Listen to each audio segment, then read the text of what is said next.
Hi, everybody. Welcome to this part. So now we're going to be talking about challenging and confronting those thoughts, all those different thoughts that we talked about in the previous lessons. We are going to talk about challenging. And then after that, we're going to move on to doing thought recording.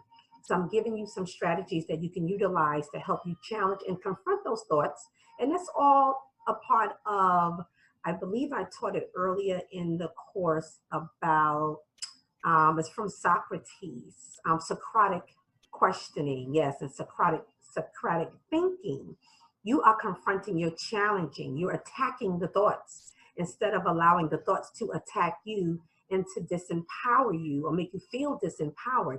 You are taking control. So, that's what we've been talking about lately is you taking control over those thoughts, you taking power, you dismantling them, you are taking captive all of those thoughts, casting them down. And so you've learned how to do it naturally, and you're also learning how to do it spiritually. So let's get right into that. Okay, which one is it? Here we go.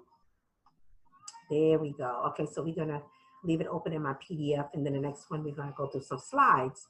So confronting or confront and challenge disempowering thoughts and beliefs. Let us confront your core beliefs and unhelpful thoughts, or what they say in psychology, putting your thoughts, belief on trial. So I want you to get real creative and picture yourself, your thoughts on trial, because that's what you're going to do. You're going to test those thoughts. This is how you're going to challenge them and see if they're accurate. Where do they come from? And you'll also have a copy of this in the course, so you can download it and have this for yourself that you can fill out. But we're just going through it here. We're going to walk through all of the steps and strategies, and you have it also for your own records. Now, it'd be great if you went through this along while we're doing this, and if not, it's okay. Do it at your own pace. Sometimes you want to be able to concentrate without someone talking so you can think clearly. So I don't really want to be disruptive in that area. So this is another exercise that can help you attack, challenge, and dismantle the very thoughts and beliefs that cause you to feel stuck, crippled, and or unworthy.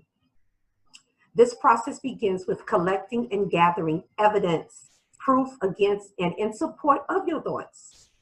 Note, this discovery gathered must be testable, verifiable, or considered accurate, okay? They're on trial because we're going to test, because you're going to find out a lot of these things are just, there were seeds planted, some kind of way you formed this narrative about yourself from something, whether it was a traumatic event, or you experience some type of abuse, verbal abuse. There could be so many number of things that cause you to feel and believe a certain thing about you. And even though some things could be a half truth, for example, we talked about it earlier in some other exercises. So maybe you did poorly, say, on a test because you don't study. Maybe, so that the false narrative would be, I can never pass tests. I'm never good at it. The truth is, you can be better at it. You need to study. You didn't prepare yourself. That part may be accurate. You didn't study. That's why you did not pass the test. Not just the all of nothing, I'm just not good. I'm just never going to ever pass anything in life. So I'm just never going to achieve or try to go for or try to go for promotion or anything else because maybe you just need to work on changing your study habits, like stuff like that. It can hold you back from trying to do things and trying to move forward. So I just want to give that example.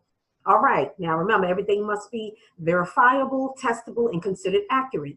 Another rule, this information cannot be based on interpretations, assumptions, opinions, and guesses, because that's what we do a lot of times. We assume things, we interpret. So this is the inner dialogue that we have sometimes. We can be in a room or we can be in a conversation with someone or in a session, and it could be a therapist, it could be your coach, it can be your employer, your manager, anybody, or it just could be your colleague or friend or family member, right?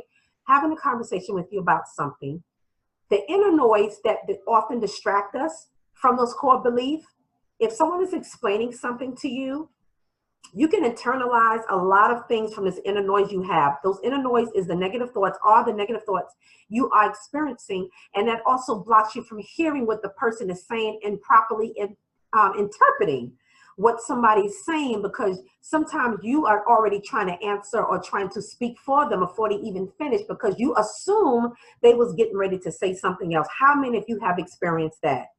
You found yourself doing that.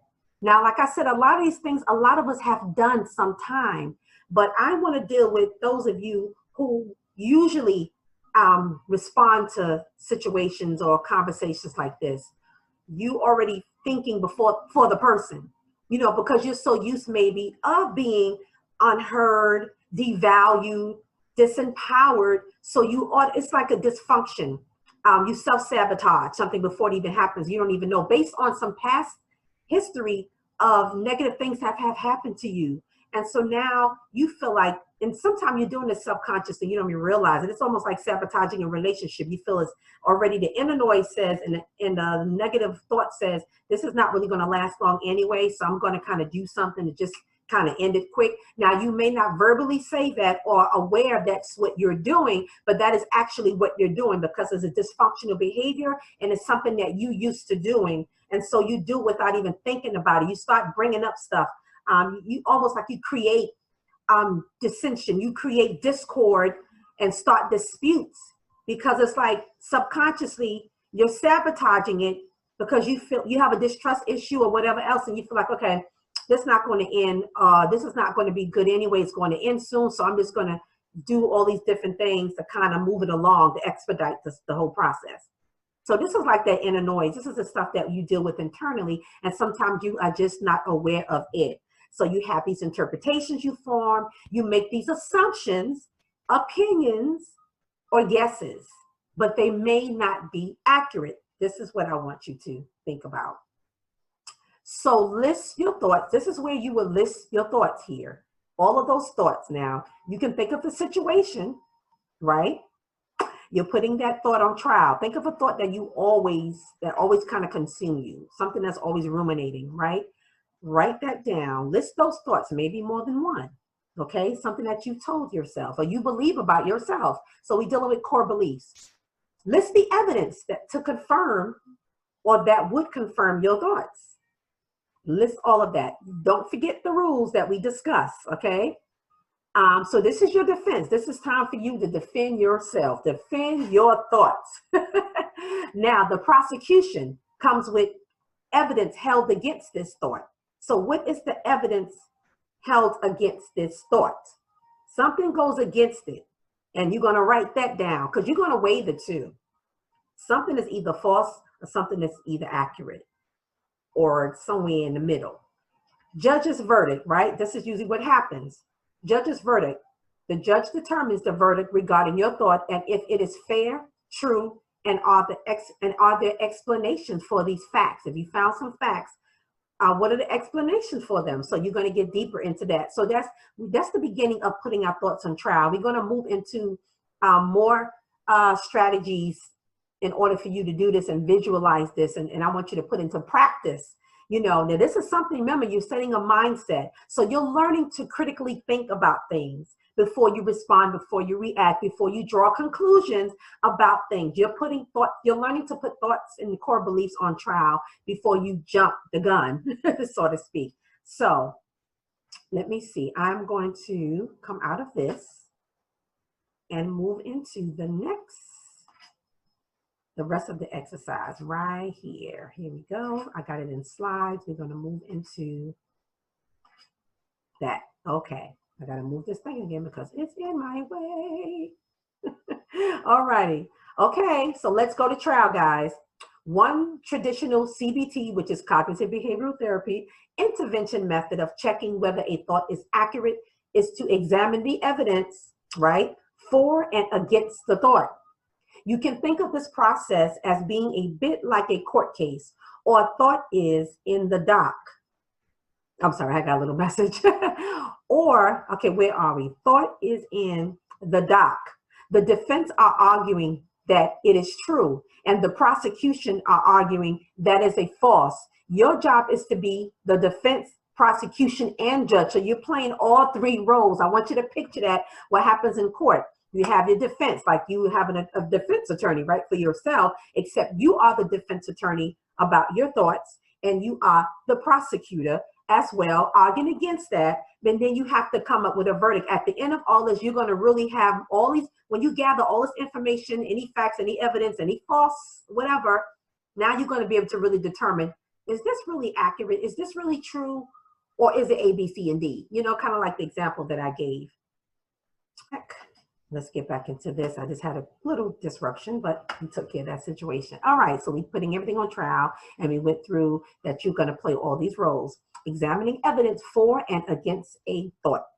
Follow the steps below to examine the evidence for and against a thought. So you're thinking of the evidence for, like to defend your thought or belief, and then what's against that thought or belief. Okay, step 1. Identify the thought you want to work on and write it down.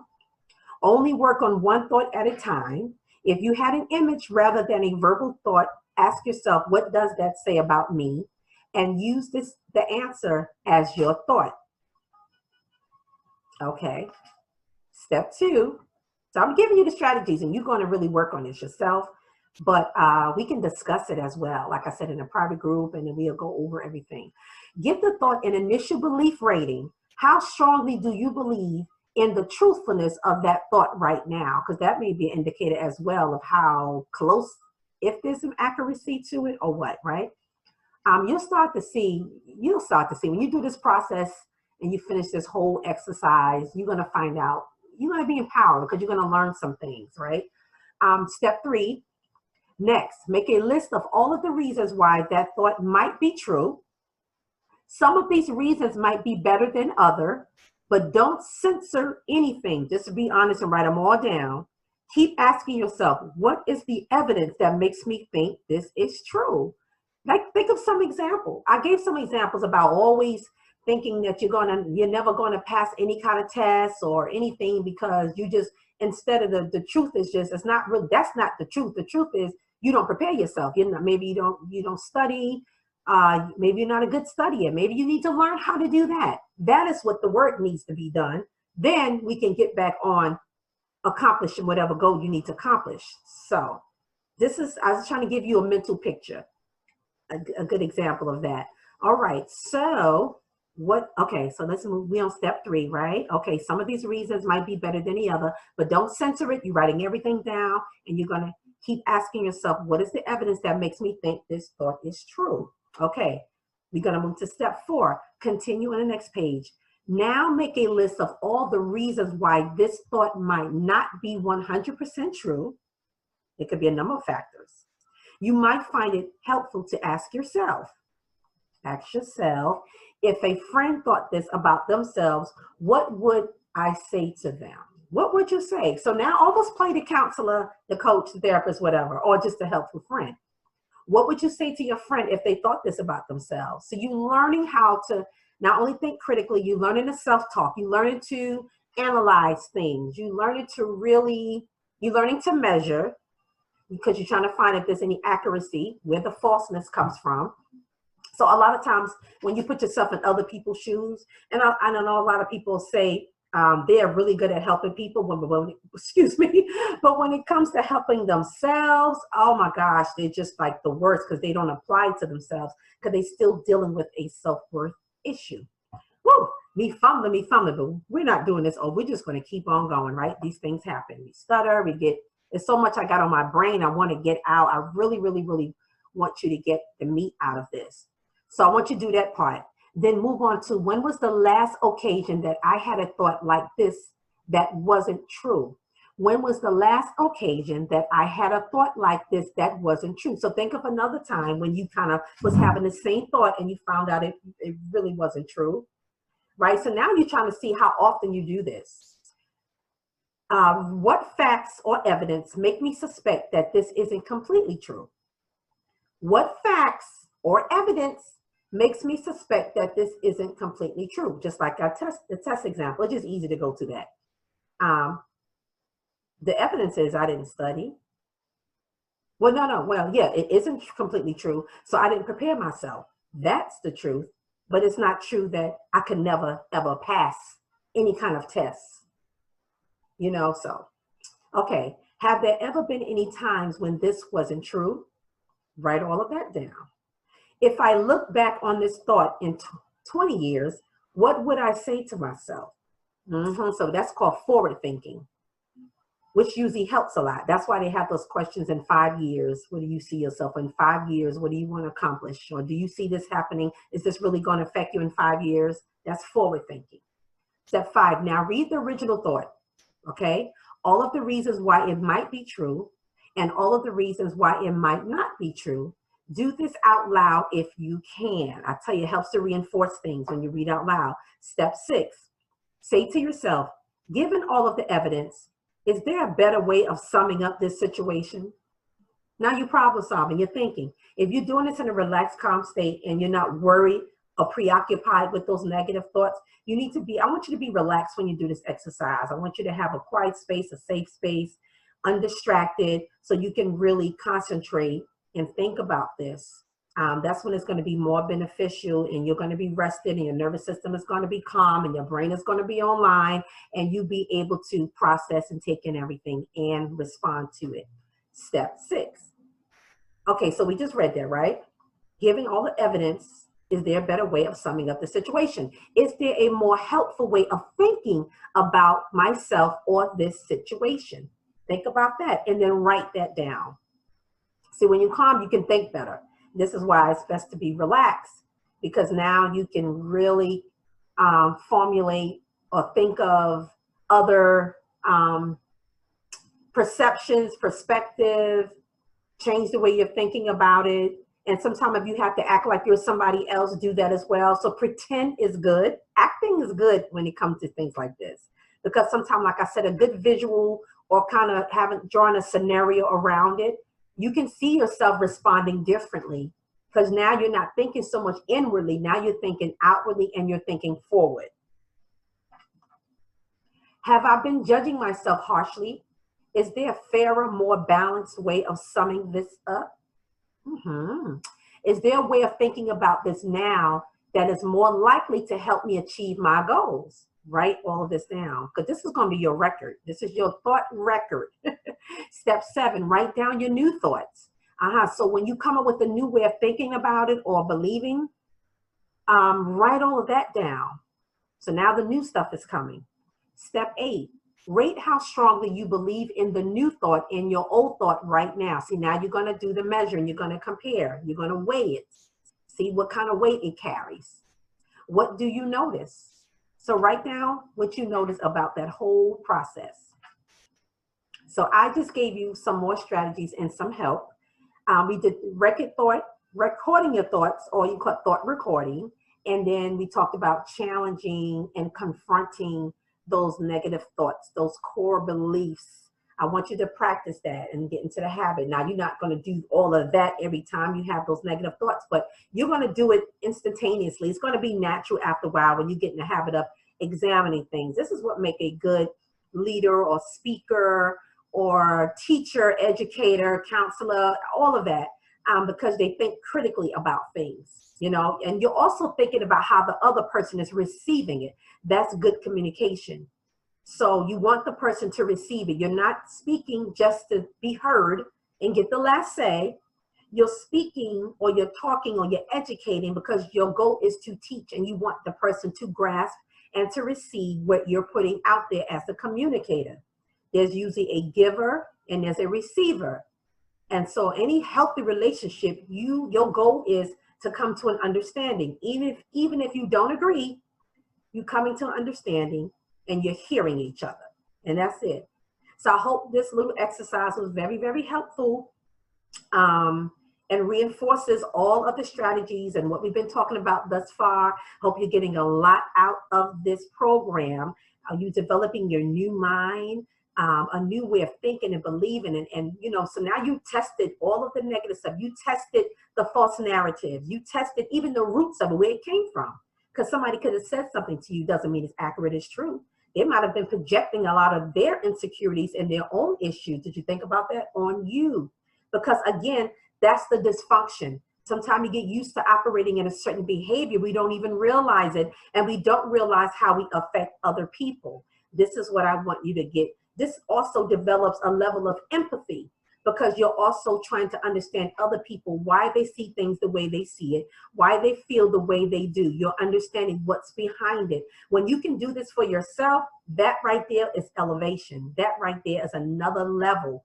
You're progressing, you know, you're learning. That's going to help in every area of your life. That's going to help you in business and at work, in your relationships, as a parent. Anything that you do, that's going to be really, really good. And it helps you to develop people skills. It helps you to also develop learning how to form healthy relationships, like I said, with colleagues, co-workers, everything. Even as a leader, even as a minister, or as a preacher or pastor or pastoral counselor. So, you know, this stuff is good for everybody. Anyway, I'll see you in the next course. Bye-bye.